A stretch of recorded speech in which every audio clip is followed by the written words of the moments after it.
Hi, everyone, and welcome to the Lady Leadership Show. Super excited to introduce Rebecca Houghton, who's joining me today. Now, Rebecca has just written a new book, which is called Impact, 10 Ways to Level Up Your Leadership. And Rebecca's got a reputation and passion for helping mid-level leaders, the B-suite. Her programs create a powerful impact on those that want to step up. As one of Australia's leading talent and leadership coaches and facilitators, Rebecca works with large and small organisations across the public sector, health and retail. Thanks for coming on the show. My absolute pleasure, Samantha. Great to be here. Thank you so much, Rebecca, for being on the show. Let's get straight into it and tell me about your new book, Impact, 10 Ways to Level Up Your Leadership. Great. Well, it really struck me that mid-level leaders have been having a pretty bad rap of it for the last couple of decades. Middle managers are the butt of just about every business cartoon you've ever seen. But the reality is that organizations are starting to move at such a pace, and they're so complicated, that mid-level leaders are inheriting more and more of the high-stakes decisions and risks and responsibilities than they ever have before. So in fact, what used to be the butt of a joke is now getting pretty serious. And that's what this book is really aiming for, is to help those mid-level leaders to start to operate more like a C-suite operator. So have a lot more control over the pace of work. They're normally drowning in it, so that's music to their ears. To have a lot more impact in terms of how they influence everyone around them, whether that's up, down, sideways, or even outside the organisation. And to be able to think more strategically, but at high speed, which is kind of the new paradox of being a B-suite leader.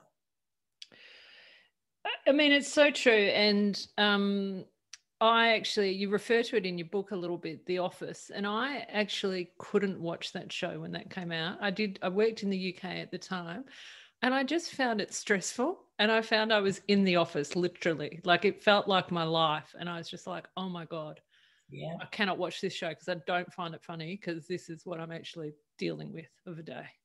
Yes, well, that's, I think, a very, very common B-suite experience right there. This kind of illusion of authority, right? So everyone looking up at you like you're the boss and you need to know everything, and you're making all these very big and important decisions, but secretly you're totally winging it because you're getting no communication filtering down. You don't know what the strategic direction is. It changes every 5 minutes anyway. So you're just trying to hold things together with shoestring and look good at the same time. So that's probably why it felt a little bit too close to the bone for you, Samantha, is because that's pretty much most mid-level leaders' lives, yeah. It's so true. And I really like in your book where you've got this paragraph and it says, sound familiar, doing more with less, priorities changing daily, organisation restructures every second Thursday, can't answer half the questions your team are asking, just as surprised as they are by major announcements. The boss keeps changing direction, no clear line of sight between corporate strategy and your day-to-day decisions, and less airtime than ever with your boss. Yeah, absolutely. It's kind of lonely in the middle, right? Lonely in the middle. Yeah, they always say it's lonely at the top, don't they? But yeah, lonely in the middle.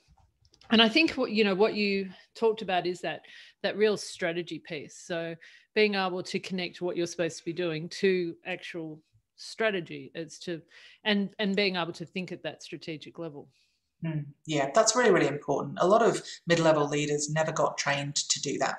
Their training was all in output, being, productive and getting more for less out of their teams and running the work, but they never really got involved in developing strategy, thinking strategically, making strategic prioritization trade-offs. That was always the responsibility of their boss. But fast forward to today, and it's their responsibility, but they've never had the exposure or the training to do it. So it's really stressful for them. Yeah, and it's really that that kind of busy, and that sort of reactive phenomenon as well, isn't it? Absolutely. The badge of honor. How's work? It's really busy, said with a big smile, like that's a good thing. Yeah.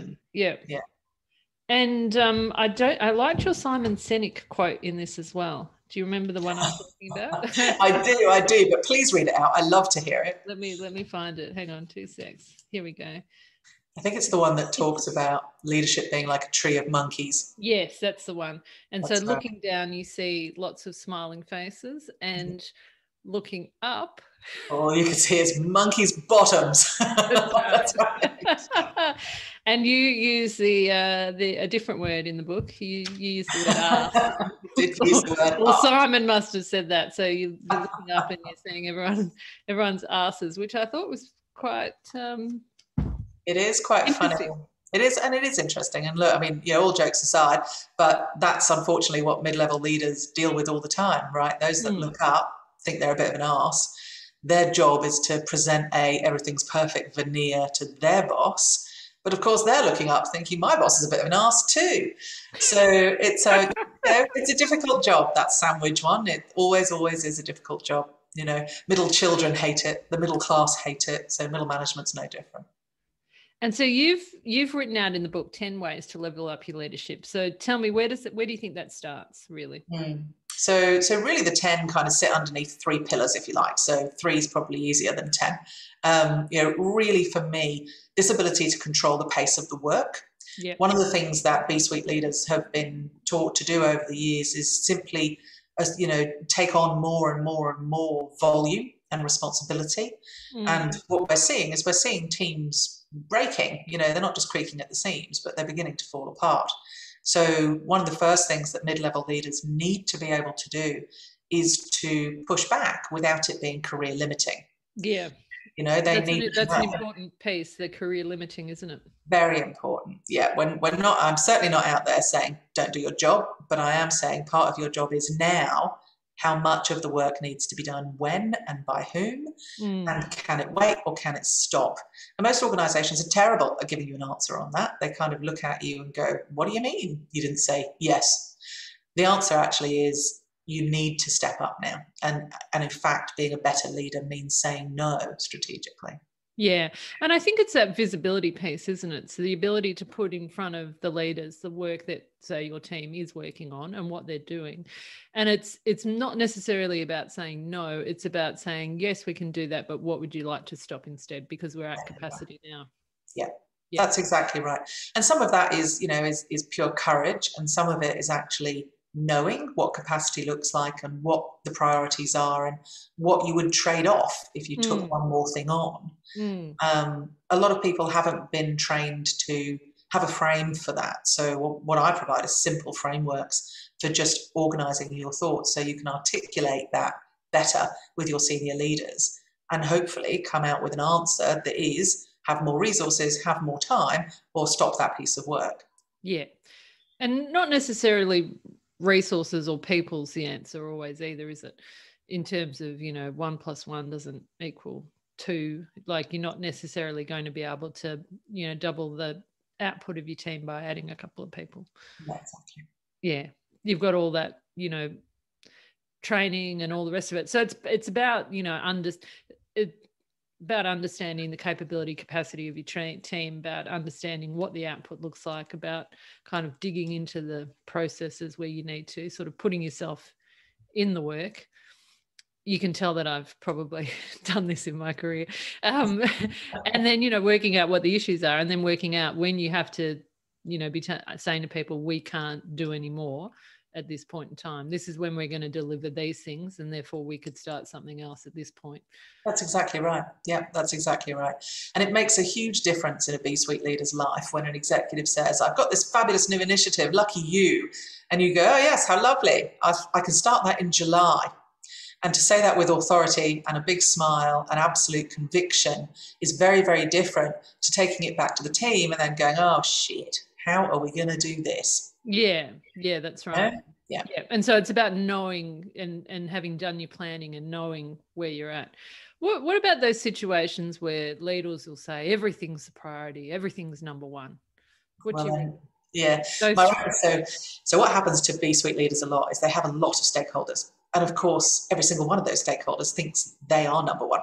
And in their world, they're right. But in your world, the B-suite leaders' world, you actually need to have your own priorities, because without your own priorities, you're at the mercy of everybody else's. And very often that's why we feel pulled, we feel pulled from pillar to post, because we've got, 7 executives, all with their pet projects, all expecting us to put them first. And it becomes a popularity contest or a least worst contest, as opposed to a strategic conversation about why you're putting certain things in certain orders. It's, a bit of that whoever screams the loudest will get the most attention as well. Very often.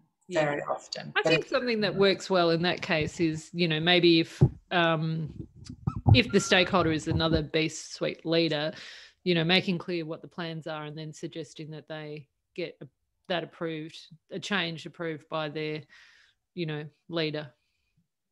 Kind of take it to your leader to bring it back down, and often you'll find they don't want to go and take it to their leader to bring it back down. It dissipates on the journey. Yeah, that's right. It doesn't become as urgent all of a sudden. I found that works quite nicely. Yeah, it sure does. And I think it's a really good point around, controlling the pace of work, because I think a lot of people don't realise that they actually can do that as well. I think so, yeah. And you look at the levels of overwhelm, you look at the levels of burnout that are rising. Mid-level leaders have the worst burnout by any cohort of employees. So they are really, really struggling with it. And I think part of it is that sense of I have no control. But actually you can have control if you choose to assert control. Yeah. What are some of the ways then that they can do that? What are some of the ways that they can control the pace of the work?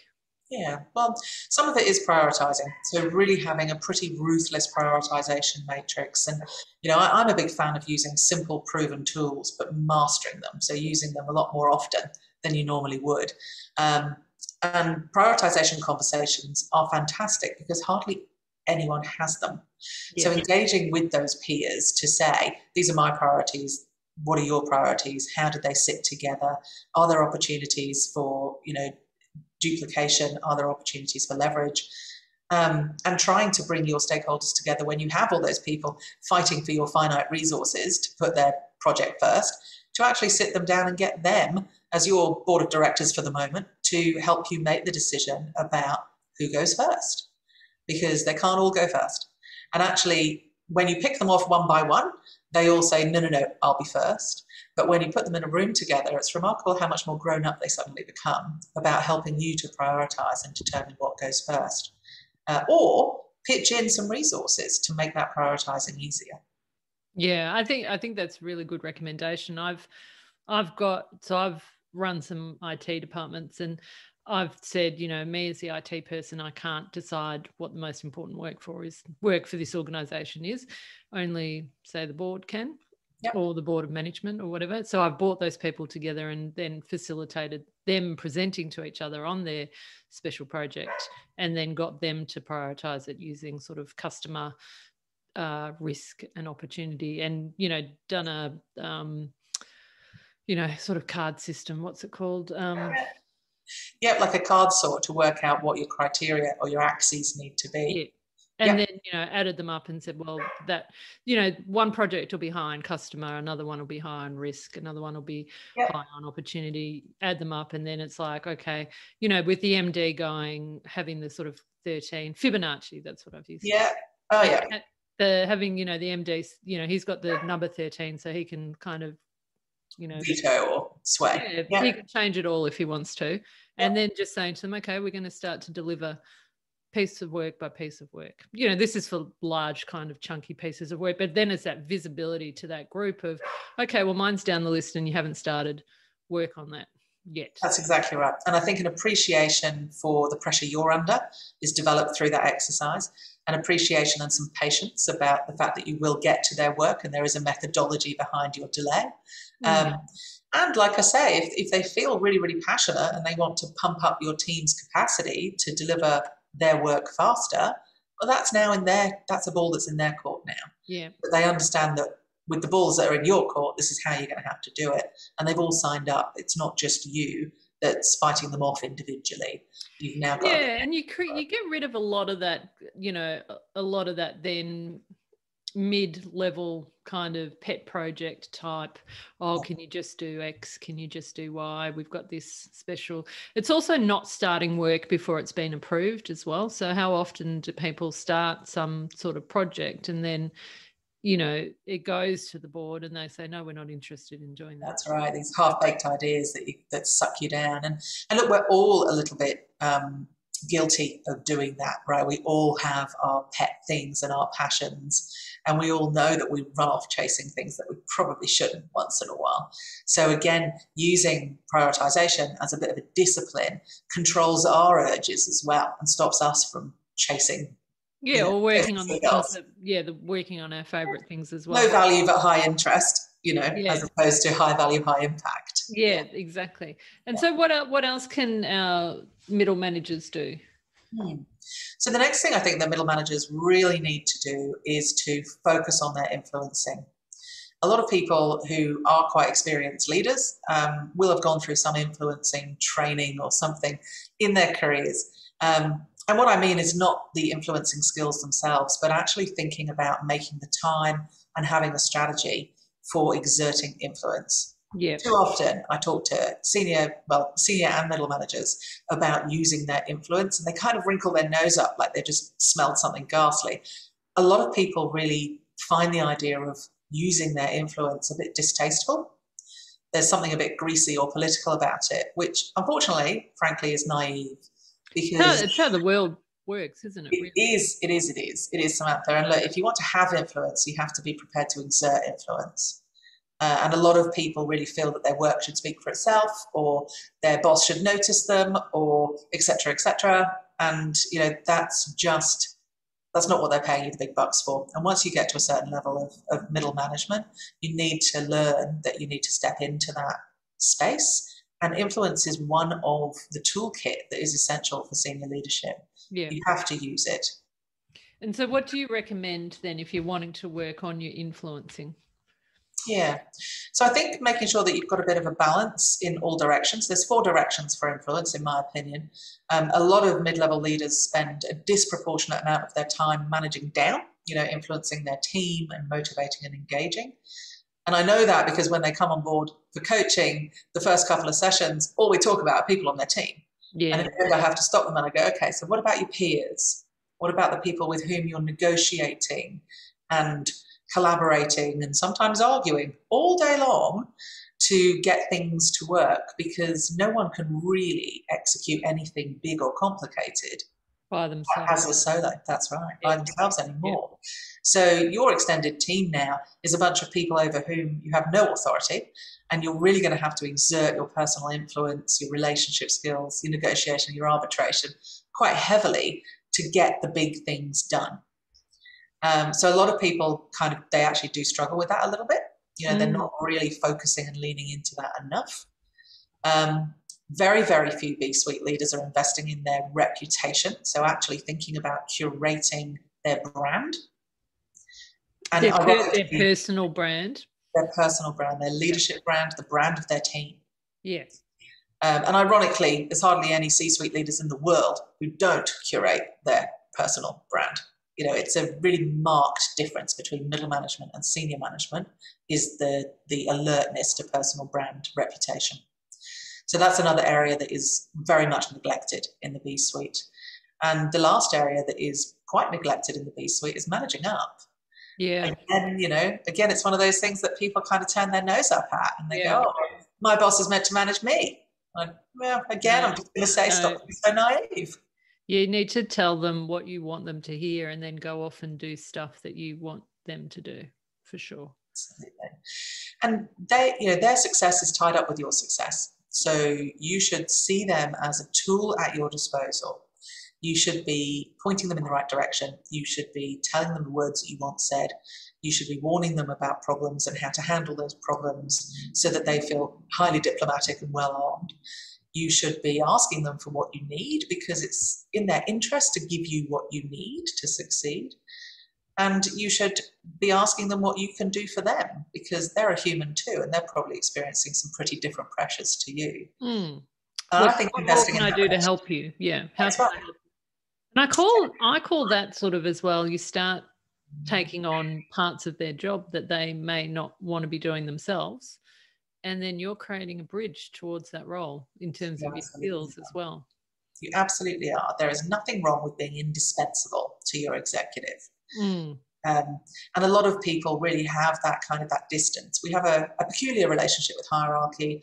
We have a peculiar relationship with falsified relationships. So, hierarchy delivers a false relationship, doesn't it?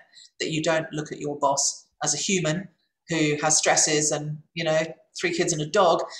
You look at your boss as somebody who's meant to magically know everything, make amazing decisions and second guess what's in your head and stressing you out. And that's back to that tree full of monkeys, right? It's just really unrealistic. I hadn't seen that quote before, and I really liked that, and I thought it was really appropriate.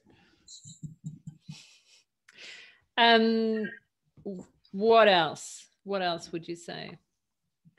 Probably the very last thing that I really recommend that B-suite leaders spend some time on for themselves is this concept of being able to think strategically. It's not in the DNA of most B-suite leaders. Unless you have a strategy role, then it's unlikely that you've been able to invest significant time in teaching yourself strategic frameworks with which to think or strategic processes to follow to work through building a strategy. In fact, a lot of the B-suite leaders that I talk to get a little bit panicked when they get asked for the first time to develop a strategy, because many of them have never gone through that themselves. Yeah, and I've heard people saying, "Oh, well, how will I know what's going to be going on in 6 months' time," or that type of thing. And I more look at it as, what problems do we need to solve? Does that make sense? Or where would we like to see ourselves? Like, what's that vision? Yeah. That's exactly right. And I think, just like any great adventurer, you kind of go, okay, we're going to see what's over the other side of that mountain. And we don't know. But we have a bit of a plan of how we're going to get there. We've got really good supply chain. We've got some, pretty nifty navigational tools, but we're definitely going to make mistakes and discover a river that's right in the way and all these horrible things that are going to happen to us. But that's kind of the nature of business these days. It's more like trekking across country into a wilderness you've never been across before and hoping to hell that the plan works and knowing full well that it's not going to, but you'll get there anyway. That's right. And so would you suggest then the ability to problem solve for people as well? Hugely important. Yeah, it's hugely important, Samantha. And I think some really important clues in there, which is, only problem solve the right problems. We all get very easily distracted by trying to solve the wrong problems more often than not. Yeah.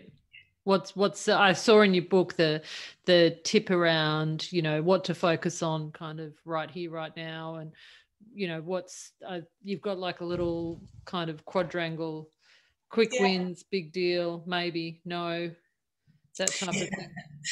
Yeah, well, sometimes we're looking at problems that are a little bit like the passion projects we were talking about before, things that look like a big problem, and we throw all our energy at them. And what we realize is that perhaps there's something that's not directly in our way. It's just something that was a bit messy off to the side. Or it could be something that is so huge that regardless of how much we throw at it, we're never going to shift the needle. So actually the right problem would be, how do I get around this? Not how do I blow this up? Yeah. So sometimes in our persistence, we can, I think we can end up, hurting ourselves a little bit and bashing ourselves against the wrong problems. And it's a bit, I sometimes look at it, it's a bit like, well, what can we do? What are our options? I'm always like, what's the problem? What are the options? What's the recommendation? Yeah, that's exactly right. And Samantha, it really is as simple as that, isn't it? You need to work through, I think these days it's because of the level of ambiguity and uncertainty in business, because none of us know what the next 6 months will hold, and none of us know exactly what direction we're going in. Yeah, which we just had very proven to us, with the pandemic, basically. That I think someone predicted it somewhere. There's a few people claiming it. But I mean, I don't think anyone would guess. Certainly, a year ago, we weren't thinking that we'd still be really in a pandemic a year later. Yeah, exactly. And, and 5 years ago, the taxi industry didn't predict Uber, et cetera, et cetera. So, the only thing that we know is that we don't know what's going to happen next year. So, yes, I can understand how, therefore, people might say, well, then it's impossible to plan. And it's impossible to plan if you adopt a kind of a directive mindset, 1 + 1 = 2. Yeah. But if you think about it more like a process of elimination rather than a process of determination, then you're playing with it more like an algebra process. If the end goal is a 4 and we've got a 2, but we don't know what else we've got, then what's the missing item? And if you can work through it more like that, your known and unknowns and those sorts of processes, you'll actually find that you're starting to make your plans based on the safest route, the route of least regret. You can't know that you're going to be right. None of us can know that these days. But what you can know is that you've eliminated the least likely obstacles and you've predicted the most likely obstacles, and you're ready for those, and you can navigate around lesser items very easily. Very good. So, I mean, I really enjoyed your book, and I think for anyone that is wanting to have a greater impact in leadership, I think there's some really great topics in here. And I think, even if you just think about control the pace, so controlling the work, influencing who you're influencing, and then strategy. And I'd add to the bottom of strategy that planning, Yeah. What does the 6 to next 12 months look like? That's exactly right. Yeah. And managing up. I can't tell you the number of times I've had people sort of walk into my office with, when I've been in roles, with a blank piece of paper, and I learned 10 years ago, I walk into the office of a manager with a report saying, this is what I'm working on. This is what I've done. These are the deliverables. This is what I'm going to be doing for the next X weeks. 3 months, 6 months, this is the focus. What do you want to add? What do you want to change? Do you know what I mean? And then it's a conversation rather than yeah. Yeah, absolutely right. If you walk in with a blank piece of paper, you're just taking orders. And realistically, you shouldn't be a mid-level leader then. Yeah. Yeah. Beautiful. Yeah. Rebecca, what's the best way for people to get in touch with you? Go straight to the website, www.boldhr.com.au, and my contact details are down the bottom. Lovely. And I really recommend for anyone that is wanting to level up their leadership to check out this book, because lots of good practical information that they can just take away immediately. Thank you, Samantha. That's brilliant. Good, practical and informative was what we were after. I love it. All right. Sorry for snorting. Thank you so much, Rebecca. It's a great pleasure. Thanks for spending time with me tonight. Cheers.